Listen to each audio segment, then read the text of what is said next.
भन्दै म यो नीतिगत रूपमा के सुधार गर्न पर्ला अथवा बजेटमा के कुराहरू समेट्न आवश्यक छ? हजुर, यो चाहिँ अस्ति अब नीति तथा कार्यक्रममा पनि मैले मेरो आफ्नो विचार सार्वजनिक गरेका थिएँ होइन। अब अहिले चाहिँ हामीले जुन एउटा अपेक्षा गरिएको थियो हामीले त्यो अपेक्षा गरे अनुसार चाहिँ नीति तथा कार्यक्रममा पनि समावेश भएको छैन। त्यो फिडब्याकहरू पनि हामीले दिनै सक्यौँ होइन। कस्तो हुनुपर्छ भने नेपालमा चाहिँ पशुपालन व्यवसाय चाहिँ निर्वाहमुखी छ, यो व्यवसायमूलक छैन। अहिले पनि 90% दुध चाहिँ हाम्रो चाहिँ तपाईँको के छ भने त्यो निर्वाहमुखी पशुपालनबाट आउँछ। यसले गर्दाखेरि चाहिँ पहिला यसलाई व्यवसायिकमूलक बनाउनु पर्यो र व्यवसायिकमूलक बनाउनको लागि चाहिँ हामीले प्रोत्साहन गर्नु पर्यो होइन। राज्यले के गर्नु पर्यो भने अहिले चाहिँ जुन हामी पशुपालन गर्दाखेरि चाहिँ गाउँमा पशुपालन भएर सहरमा चाहिँ हामीले उद्योगहरू लगाउने र बजारीकरण हुनुपर्थ्यो।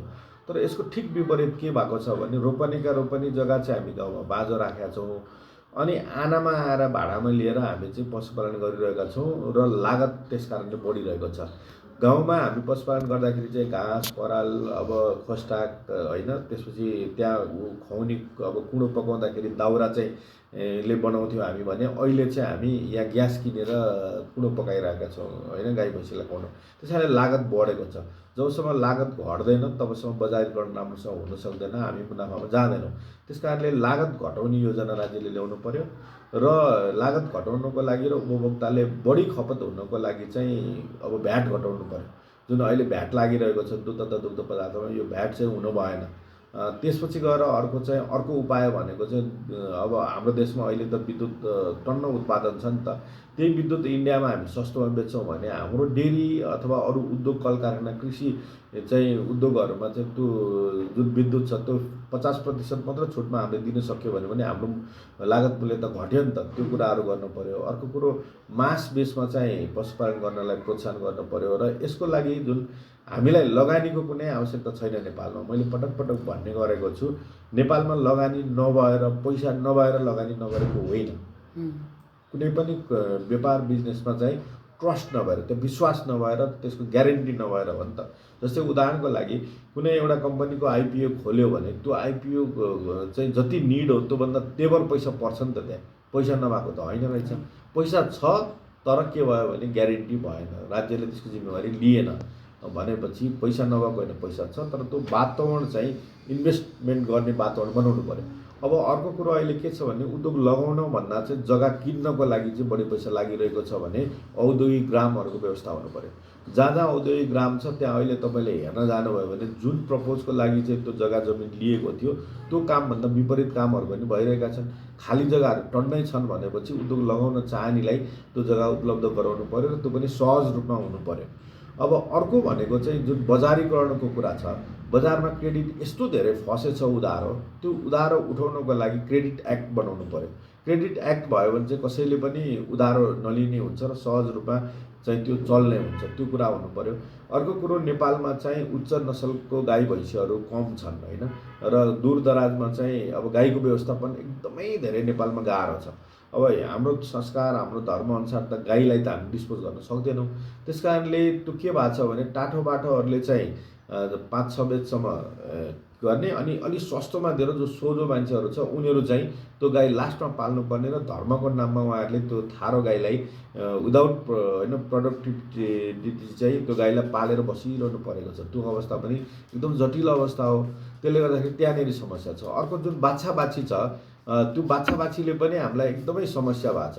अब बाछा बाछी हुर्काउनुको लागि पनि अब राज्यले चाहिँ अलिकति प्रोत्साहन गर्नु पर्यो। अब जस्तै पहिला चाहिँ प्रविधि आएको थिएन, गोरुहरू जोत्ने चलन हुन्थ्यो र बाछा चाहिँ अब हुर्काइन्थ्यो। अब अहिले बाछा हुर्काउने चलन नै छैन। अनि अर्को कुरो फेरि चाहिँ बाछी पनि हुर्काउने चलन छैन। किन भन्दा बाछी हुर्काएर त्यो ब्याउने बेलासम्म राख्नुभन्दा गाई किन्नलाई चाहिँ सहज हुने भयो होइन। अब एउटा बाछी हुर्काउनको लागि दैनिक 2 लिटर दुध खुवाउनुपर्छ। 2 लिटर दुध भनेको अहिलेको हिसाबले पनि लगभग झन्डै अब 200 रुपियाँ जति नै पर्यो। 200 रुपियाँ दैनिक खुवाउनु भनेको त 3 वर्षसम्म खुवाउँदाखेरि कति मूल्य पर्छ त? त्यसलाई राज्यले सब्सिडी दिने अथवा अरू कुनै उपायहरू निकाल्नु पर्यो। अर्को कुरो भनेको चाहिँ हामीले यसलाई व्यावसायिकमूलक नै बनाएनौँ क्या। अर्को पेसा गरेर सामान्य भए पनि हुन्छ नभए पनि हुन्छ भन्ने रूपमा भयो भने प्रविधि पनि हाम्रोमा छैन। अब यो प्रविधिको लागि चाहिँ हामीले के गर्न सक्छौँ भन्दा विदेश गएर धेरै मान्छेले धेरै ज्ञानहरू सिकेर आएको छ नि त। ती मान्छेहरू नेपालमा आएर चाहिँ केही पनि नगरिकन बसेको अवस्था पनि छ भनेपछि त्यो उहाँहरूको स्किल पहिचान गरेका छैनौँ।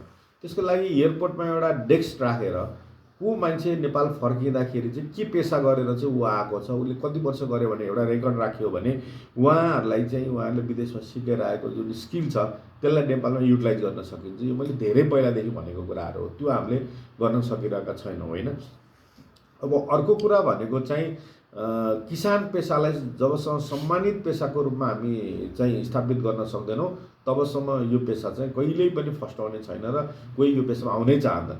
जस्तै उदाहरणको लागि तपाईँलाई हेरौँ, पाठ्यक्रममा अहिले पनि तपाईँले एउटा पिक्चर हेर्नुभयो भने कोही मान्छेलाई पाइलट बन्ने मान्छे होइन सुटेड बुटेड भएर जो बसिरहेको छ, डक्टर बन्ने मान्छे त्यसै गरी बसिरहेको छ भने एउटा किसान जो हामीलाई नभए हुँदैन उसैले उत्पादन गरेको कुरा खाएर हामी बस्छौँ भने उसको तस्बिर हेऱ्यो भने चाहिँ कोही पनि एकजना बच्चाले म किसान बन्छु भन्न सक्दैन।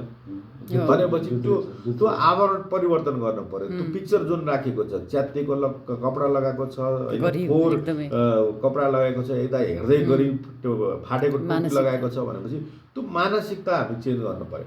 अब समाजमा कृषि पेसालाई सम्मानित पेसाको रूपमा स्थापित गर्नु पर्यो। त्यसको लागि भनेको जस्तै किसान हुँदाखेरिको उसले गौरव गर्न पाओस् न, उसलाई एउटा प्रिभिलेज कार्ड बनाइदिउँ, हस्पिटल जाँदाखेरि पहिलो प्राथमिकता उहाँहरूलाई दिउँ, गाडीमा चढ्दाखेरि पहिलो चाहिँ सिट उहाँहरूले बस्न पाउनुहोस्, बैङ्कमा जाँदाखेरि लाइन बस्न नपरोस् होइन। यी यावत कुराहरू हामीले गर्न सक्यौँ भने यो पेसा सम्मानित पेसाको रूपमा हुन्छ। मुखले हामी जतिसुकै चाहिँ कृषि पेसा सम्मानित होस् अथवा हुनुपर्छ भने पनि हामीले पनि त्यो चाहिँ कार्यान्वयन पक्षमा हामी छैनौँ। जस्तै उदाहरणको लागि पहिला हामीले हेर्दाखेरि छोराछोरीको कसैको बिहा गर्नु पर्यो भने होइन, छोरीको काहीँ दिनु पर्यो भने अलि धेरै गाई भैँसी पालेको घरमा धेरै खेती भएको ठाउँमा चाहिँ हामी छोरीलाई दिन चाहन्थ्यौँ भने अहिले चाहिँ यदि गाई भैँसी धेरै पालेको छ, खेती जमिन धेरै छ र त्यहाँ काम गर्नु पर्यो भने हामी हाम्रै छोरीको बिहा हामी त्यहाँ गर्न चाहँदैनौँ। भनेपछि पछिल्लो समय जुन खालको एउटा चाहिँ फिजिकल काम नगर्ने र जुन टेबल वर्क गर्ने र इजी मनी कमाउने जुन खालको एउटा भावनाको वृद्धि भएको छ, यो मानसिकता परिवर्तन नभएसम्म चाहिँ नेपालमा कृषि पेसा फस्टाउन अत्यन्त गाह्रो छ। अब